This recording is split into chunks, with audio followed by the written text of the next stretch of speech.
Once I sort of locked into the idea that I was going to become an actor, it was all I talked about.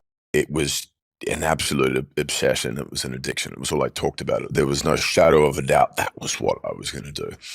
And there was a ignorance and a naivety that was there about the reality of how difficult that was going to be. You need a fair amount of madness. It was all I talked about. So I think to sort of excel in any space, there needs to be a certain amount of action. It was all I talked about. Absolute, deeply profound sort of commitment to it, you know. You talk about Kobe Bryant and anyone who's excelled in their field, and it was all I talked about. A number of sports players, it was all I talked about. As individuals that I look to, that's sort of on the spectrum in some sense. There's a sort of a mastery there, which is otherworldly. It was all I talked about, but it does require a sort of an insane dedication. It was all I talked about into it. Once I kind of locked into the idea, I couldn't think of anything else. It was all I talked about. There was no shadow of a doubt.